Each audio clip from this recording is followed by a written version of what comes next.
Patuloy na nagiging bahagi ng araw-araw na buhay ng kabataang Pilipino ang panonood ng anime. O mga apo, may pasalubong ako sa inyo. Tuloy na lang natin yung Dragon Ball mamaya. Ang tagal ng laban nila Goku eh. Baba muna tayo. Oh, eto na yung pasalubong ko sa inyo. Ano to Lola, kinumpis ka mo na naman sa mga estudyante mo? Anong kumpis kang pinagsasabi mo? Mga laruan yan. Binili ko yan sa tapat ng eskwelahan namin. Ale, pabili nga ako nito. Ano ba to? Ito ba yung nauuso ngayon? Opo, Nay. Lumalaki po yan sa tubig. Bibili po ba kayo? O sige. Kunin ko na to lahat. Pasalubong ko sa mga apo ko.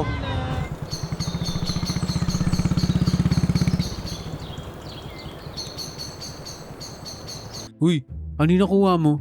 Ah, maliit na crab yung sa akin. Ang pangit naman yan. Kamukha mo, alimango.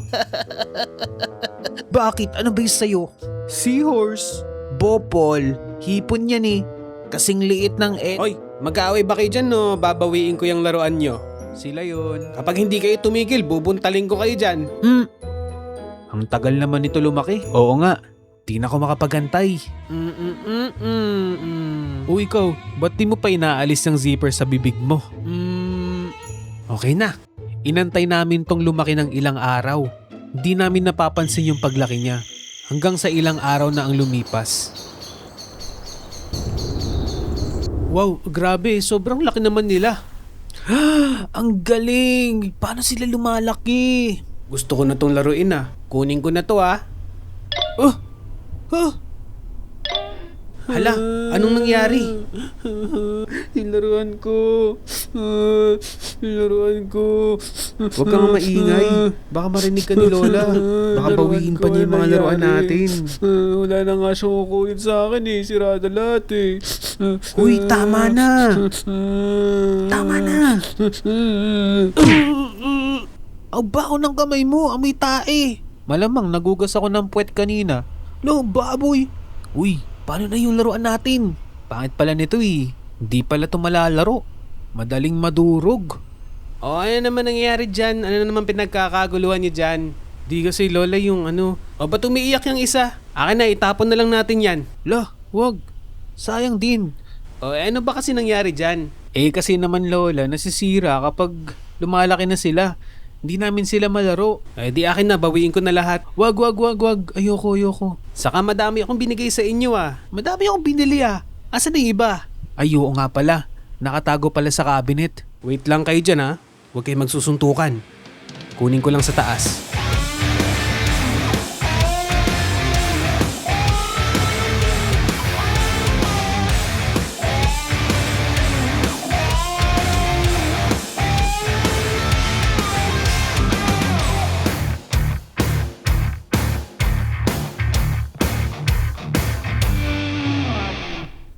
Kuha pa tayo. Ubus na eh. Wala nang natira dun sa laruan natin. La, paano yan? Pabili na lang ulit tayo kay Lola. Anong pabili? Ano tingin niyo sa akin na namumulot ng pera? Minsan di ko maget si Lola eh. Minsan daming pasalubong.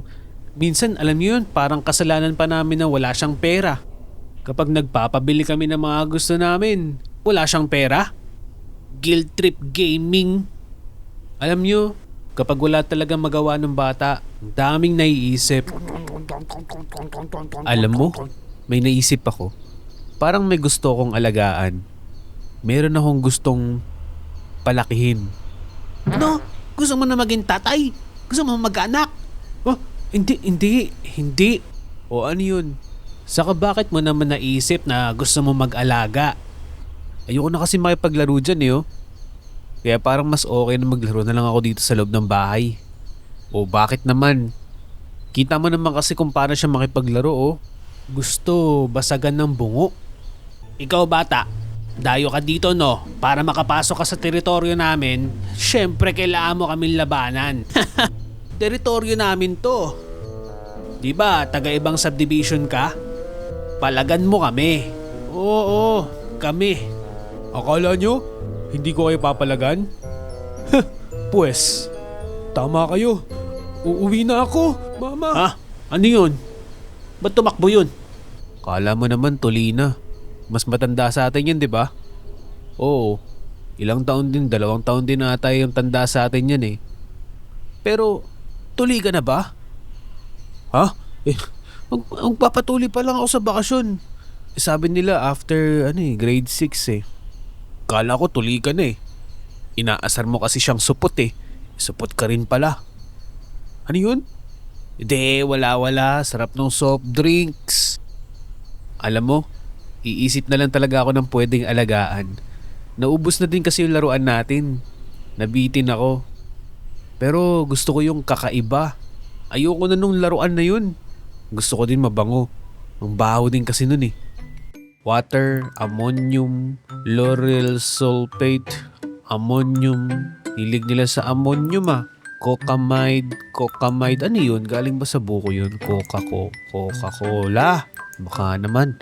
Guard hydroxypyrimonium.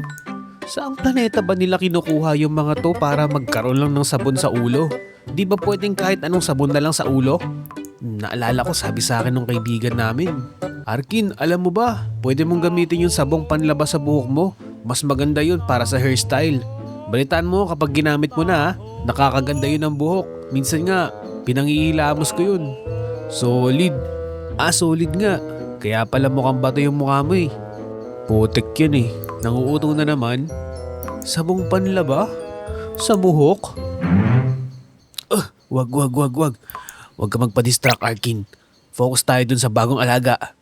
Alam ko na, parang may naisip ako dito. Kaso hindi pwede tong sabon nila. Pinanghugas ko kasi ng puwet ko to eh.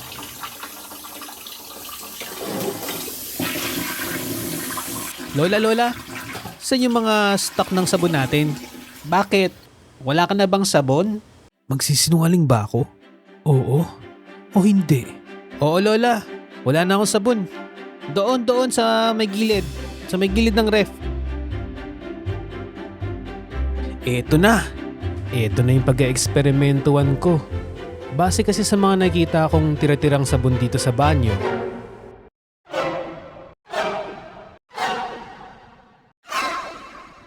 Nagkakaroon sila ng water absorption at physical swelling. Dito ka muna sa taas para hindi ka makita nila Lola. Huwag kang mag-alala, babalikan kita. Arkin, ano na naman tong tinatago mo dito sa taas ng banyo? Ikaw talaga, tong batang to kung ano pinaggagawa mo. Itatapon ko na to. Wag yung alaga ko yan. Oo, sandali. Hala, lumaki na yung alaga ko. Uy, oo nga no. Galing ah. Sige, itatapon ko na to. Wag. Kin, may pasalubong ako sa'yo. Si Daddy. Daddy, yung alaga ko itatapon ni Lola. Ano yan? Ito, alaga mo.